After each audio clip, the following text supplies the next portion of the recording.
अस्सलाम वालेकुम दोस्तों, ये हफ्ता मार्केट के लिए बड़ा इंपॉर्टेंट है। बिटकॉइन यहाँ पे क्या करने जा रहा है जो कि मार्केट का किंग है। इथेरियम क्या करने जा रहा है और आपके ओल्ड कॉइन्स यहाँ पे जो आप होल्ड कर रहे हो वो क्या करने जा रहे हैं। आप जानते हैं कि इस हफ्ते के दरमियान सीपीआई डेटा आना है और बहुत सारे डेटा है जो इस मंथ के दरमियान भी और इस हफ्ते के दरमियान भी रिलीज होने हैं। तो ये महीना जो है ना, खास तौर पे पूरा ही मैं देखूँ तो फाइनेंशियल मार्केट्स के लिए बड़ा इंपॉर्टेंट है। तो यहाँ ज़रूरी है कि आपको जो है ना मार्केट की पल पल की खबर रहे, आपको पता हो कि चार्ट पे क्या चल रहा है, फंडामेंटली क्या चल रहा है, ताकि जो है ना उसके अकॉर्डिंगली आप लोग जो होल्डिंग्स कर रहे हो, अगर आप लोग लॉस में हो या फिर नई एंट्रीज बनाना चाह रहे हो तो आपको पता होना चाहिए। तो वीडियो को स्टार्ट करते हैं बिना किसी देरी के।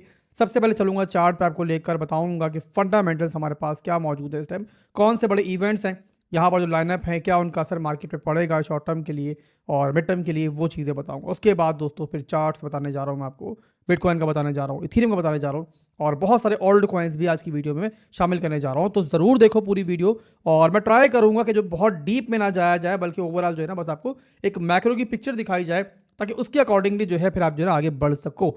और अगर आप लोग कुछ स्पॉट की होल्डिंग्स लेकर बैठे हुए हो, आपने टॉप पे बाइंग की थी और आप उसमें लॉस में हो, तो फिर जो है ना वीडियो को एंड तक देखोगे तो आपको अपनी उन होल्डिंग्स के अबाउट भी, जो हमारा मशवरा तो नहीं कहेंगे, ज़रा फाइनेंशियल एडवाइजर मैं आपका नहीं हूँ, पर यहाँ पे क्या आप कर सकते हो ये मैं आपको जरूर बताऊंगा। उसके बाद ज़्यादा फैसला आप लोगों ने अपना खुद लेना है। तो इस वीक के अंदर सबसे बड़ा इवेंट जो है वो है सीपीआई डेटा, और इससे हमें अंदाज़ा होगा कि महंगाई का क्या मामला चल रहे हैं। इसके बाद जॉब डेटा वगैरह आता है। तो ओवरऑल हमें यहाँ पर जो अगली फेड मीटिंग होनी है, जहाँ पे हमें रेट कट मिलना है नहीं मिलना है, उससे पहले जो है ना एक ओवरऑल एक सिचुएशन मालूम पड़ जाती है कि फेड इसके बाद जो है क्या करने वाली है।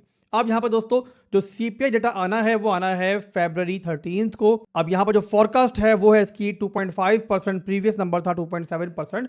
तो इस टाइम जो फाइनेंशियल मार्केट्स हैं, जो यहाँ पे एनालिस्ट हैं, वो ये एम कर रहे हैं, ये एक्सपेक्ट कर रहे हैं कि जो आपकी इन्फ्लेशन है वो यहाँ पर जो है ना कम आनी चाहिए, यानी कि उनके हिसाब से महंगाई की शरह जो है वो कम होनी चाहिए। अब यहाँ पे अगर तो नंबर इसी के अकॉर्डिंग आता है तो वेल एंड गुड है, इससे बेहतर नंबर मिलता है, हमें अच्छा नंबर मिलता है तो ज़रा और अच्छा है मार्केट के लिए। और शॉर्ट टर्म के अंदर जो है फिर इसके बाद जो हमारा सीएमई गैप वो कहाँ पर है आपको बताया था लास्ट वीडियो के अंदर, अभी दोबारा भी देखेंगे, तो वो जो है ना इसके बाद जो है फिर हम फील्ड कर सकते हैं।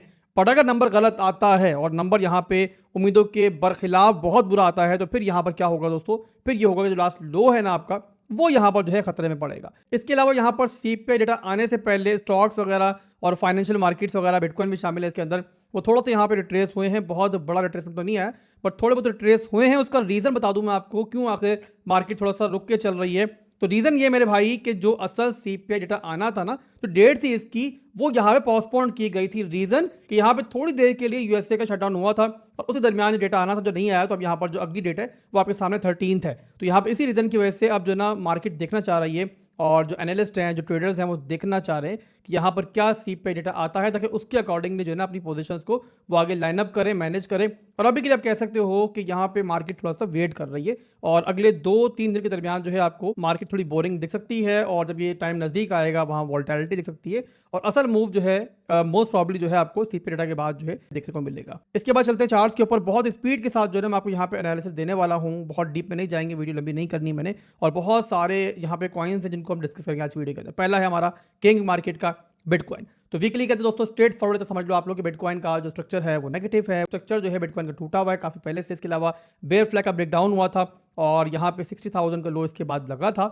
इसी के साथ दोस्तों यहाँ पर मजीद बात करें तो यहाँ पर जो है ना हमें एक साइकोलॉजिकल सपोर्ट जो थी बिटकॉइन की, उसको भी तोड़ चुके थे, तो उसके नीचे भी ट्रेड कर रहे हैं। वो है हमारा 70 से लेके 72,000 का रीजन। अब यहाँ पे नीचे की साइड पे कौन सी हमारी मेजर सपोर्ट है, तो उसके बारे में बता दूं मैं आपको। उसको हमने ऑलरेडी एक दफा रिटेस्ट किया है और ये ओवरऑल बनती है पूरी की पूरी तकरीबन यहाँ पे 60,000 से लेकर लगभग यहाँ पे 48,000 तक। ये सपोर्ट ऐसी है जहां से मैं एक्सपेक्ट कर रहा हूं कि बिटकॉइन को छोटी मोटी रिलीफ रैली जो है देनी चाहिए, और अभी आपको दिख रहा है कि रिलीफ रैली आई भी है। बहुत इंपॉर्टेंट सपोर्ट थी, एक बड़ा क्रैश था, तो उसके बाद जो है एक फितरी चीज है कि मार्केट थोड़ा रिकवर होती है, तो वही रिकवरी हुई। अब यहाँ पे रिकवरी जो है वो आने वाले वीक्स के अंदर कहां तक मार्केट जो है हमें दोबारा ड्रॉप होने से पहले जाती हुई दिख सकती है। मैं दोबारा ड्रॉप होने की बात क्यों कर रहा हूं, उसका रीजन ये मेरे भाई कि भाई चार्ट जो है ना सब नेगेटिव है। एज लॉन्ग एज हम जब तक यहाँ पर अपना ये 93,000 का रीजन नहीं तोड़ते वीकली के अंदर, आप आने वाले वीक्स के अंदर ये समझ लो कि मार्केट जो है चॉपी है। कोई भी यहाँ पे रिकवरी जो है जस्ट एक रिलीफ रैली है और चांसेस है कि उसके बाद जो है दोबारा हमें ड्रॉप मिलेगा। हाँ, किसी वक्त के अंदर भाई बिटकॉइन जो है ये वीकली का हाई तोड़ दे तो ज़ाहिर मार्केट दोबारा पॉजिटिव हो जाएगी।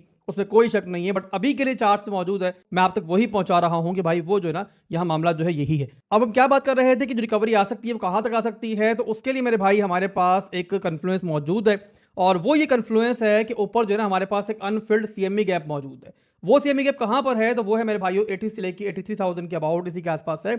और यहाँ पे आप आसान अल्फाज में ये समझ लो कि जिस टाइम बिटकॉइन ये दोबारा एरिया रिक्लेम करता है ना आपका, तो समझ जाना कि हम यहाँ पर जो है ना फिर ये सीएमई गैप जो है जाके फिल्ड कर सकते हैं। अभी यहाँ पे हम क्या देख रहे हैं कि बिटकॉइन शॉर्ट टाइम फ्रेम के अंदर यहाँ से रिजेक्शन दे रहा है, बट यहाँ पे नजर रखो, जब ये एरिया रिक्लेम होता है तो उसके बाद चांसेस यही होंगे बिटकॉइन जो है नीचे आने से पहले ऊपर सीएमई गैप जो है फिल्ड कर सकता है। तो ये हमारा एक शॉर्ट टर्म का मूव है जो यहाँ मैं एक्सपेक्ट कर रहा हूँ कि बिटकॉइन जो है हमें आने वाले वीक्स के अंदर जो है दिखा सकता है। अब इस मूव के लिए आप आने वाले दिनों में कहाँ बाइंग कर सकते हो, तो मैंने अपनी लास्ट वीडियो के अंदर जब ये क्रैश आ रहा था और हम यहाँ पे 60K के लेवल में मौजूद थे, बताया था मैंने कि मैंने यहाँ पे 60K के अबाउट जो है ना बिटकॉइन की, इथेरियम की और थोड़ी सी सोलाना की बाइंग की है। मैं सिर्फ बड़े कॉइन्स को फोकस कर रहा हूँ, तब तक फोकस कर रहा हूँ जब तक बिटकॉइन जो है प्रॉपर हमें कोई अच्छा रिक्लेम ना दे दे। तो यहाँ पर इसकी एसेट्स को थोड़ा इग्नोर कर रहा हूँ और जो बड़े कॉइन्स हैं उन पर फोकस कर रहा हूँ। तो उन बड़े कॉइन्स के अंदर मैंने इस लेवल में बाइंग की है, और बिटकॉइन अगर दोबारा एक नया लो देगा तो मजीद मैं डीसीए करूंगा। और ओवरऑल मेरा इरादा यह है कि इसी जो हमारा सपोर्ट लेवल है ना इसके आसपास मैं यहाँ पे थोड़ी सी बाइंग करूं, और जब बिटकॉइन ऊपर जाए इस तरीके से सीएमई गैप को फिल्ड करे या उसके पास जाए तो वहां पे रिजेक्शंस देखते हुए और दोबारा रीएनालाइज करते हुए वहां से मैं एग्जिट करूं। और बताया मैंने आपको कि जब तक बिटकॉइन यहाँ पे अपना ये बड़ा एरिया नहीं तोड़ता 93,000 का, हम यहाँ पर किसी नए ऑल टाइम हाई के लिए फिलहाल नहीं जा सकते। अब यहाँ पे सवाल जरूर आप लोगों का होगा, आसिफ भाई बिटकॉइन नया ऑल टाइम हाई बनाएगा या नहीं बनाएगा?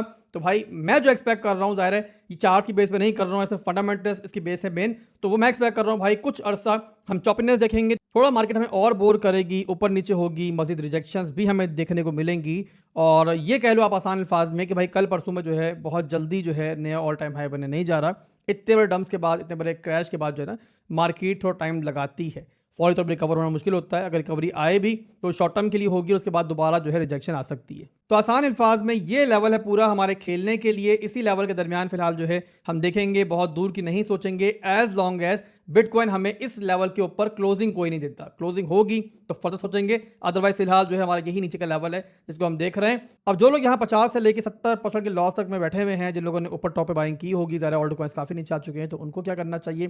तो अगर आप स्ट्रॉन्ग ऑल्ट कॉइन्स होल्ड कर रहे हो तो मेरे हिसाब से मार्केट इतना गिर चुकी है कि यहाँ पे अब आपको जो है कैपिचुलेट होने की जरूरत नहीं है, फायदा नहीं है, ज़्यादा उसका इतना बड़ा लॉस जो है बुक करने का फायदा नहीं है। स्पॉट में होल्डिंग कर रहे हो, अच्छे बड़े ऑल्ट कॉइन्स अगर लिए में आपने, तो फिर आपको परेशान होने की जरूरत नहीं है। मार्केट जब रिकवर होगी तो इंशाल्लाह आप भी रिकवर हो जाओगे। बिटकॉइन के बाद चलते हैं इथेरियम की तरफ, उसमें क्या चल रहा है बताते हैं आपको। इथेरियम का चार्ट मैंने ओपन कर लिया है। इथेरियम चल रहा है मेरे भाइयों अपनी किस्टम बहुत इंपॉर्टेंट सपोर्ट के नीचे। सपोर्ट इसकी जो टूटी है वो थी हमारी 2200 से लेकर 2000 की सपोर्ट, और अभी यहाँ पे आपके सामने है कि वीकली क्लोजिंग उसके नीचे हुई है। जब ये डंप आ रहा था बताया था मैंने आपको 1750 के ऊपर सपोर्ट है, यहाँ तक इथेरियम आ सकता है, और नेक्स्ट सपोर्ट है इसकी 1530 के ऊपर। यहाँ तक बहरहाल इथेरियम नहीं गया और यहीं से फिलहाल रिकवर हुआ है। और जिस तरीके से प्रीवियसली देखा है हमने कि इथेरियम यहाँ पे सपोर्ट लेने के बाद एक दफा जो है ऊपर का लेवल रिटेस्ट करता है, तो वही टाइम हो रहा है। इसके अलावा अगर मिड टर्म में लॉन्ग टर्म के लिए देखना चाह रहे हो इथेरियम को, शॉर्ट टर्म के लिए अगर आपका नहीं भी है मूड, आप चाहते हो कि लंबे अरसे के लिए इथेरियम को लो, तो भी यहाँ पर ये 1750 से लेके पूरे का पूरा नीचे जो लेवल है ना हमारा, ये माजी के अंदर भी एक्यूमुलेशन जोन रहा है और फंडामेंटली भी इथेरियम की चेन के ऊपर काफी काम हो रहा है।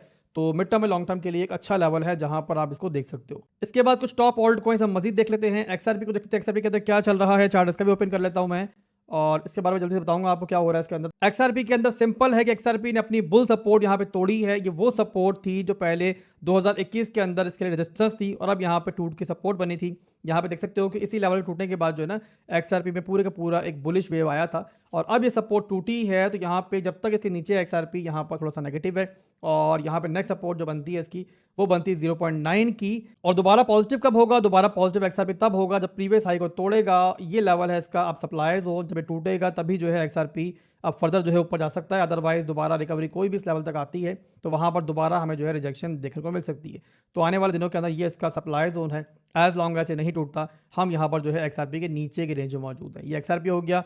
और इसके अलावा अगला ऑल्ट कॉइन देखेंगे हम यहाँ बीएनबी, उसमें क्या चल रहा है उसको भी देख लेते हैं। अब बीएनबी के अंदर वही कहानी है एक्सआरपी वाली। 2021 के अंदर जो इसका ऑल टाइम हाई लगा था उसके ऊपर सपोर्ट बनाई थी इसने और वो लेवल टूटा है। इसी के साथ यहाँ पे एक ट्रेंड लाइन की सपोर्ट भी थी, काफ़ी लंबी चली, वो भी यहाँ ब्रेक हुई है। बिटकॉइन सीएमई गैप को फिल्ड करने गया तो बीएनबी के अंदर रिकवरी आएगी, बट मोस्ट प्रॉब्ली इस लेवल से दोबारा रिजेक्शन मिलेगी। इसके अलावा अगर बिटकॉइन अपने 60,000 के लेवल को रिटेस्ट करने दोबारा जाता है नीचे, तो उस सूरत में बीएनबी जो है आपको एक नया लो लगाता हुआ दिखेगा और ये सपोर्ट लेवल जो है यहाँ पे आपको रिटेस्ट होता हुआ दिख सकता है। ये बनता है इसका 510 से लेके तकरीबन यहाँ पे 480 का लेवल। तो अभी के लिए दोस्तों बस इतना ही था। अगली वीडियो के अंदर इंशाल्लाह शॉर्ट टर्म का सिनेरियो भी डिफरेंट ऑल्ट कॉइंस में हम देखेंगे, छोटी मोटी कोई स्कैल बनेगी तो वो देखेंगे। जाहिर है भाई वीकली का मैक्रो का सिनेरियो तो आज की वीडियो में डिस्कस हमने कर लिया है, बट यहाँ पे ट्रेडिंग करनी है, अगर हमें लेवल टू लेवल ट्रेडिंग करनी है तो छोटे टाइम फ्रेम का सिनेरियो मालूम होना चाहिए, तो उसी के अकॉर्डिंग जो है छोटे मोटे प्रॉफिट जो है हम निकाल सकते हैं। डिफरेंट ऑल्ट कॉइंस होंगे इंशाल्लाह अगली वीडियो के अंदर। दुआ में देखिएगा। अल्लाह हाफिज़।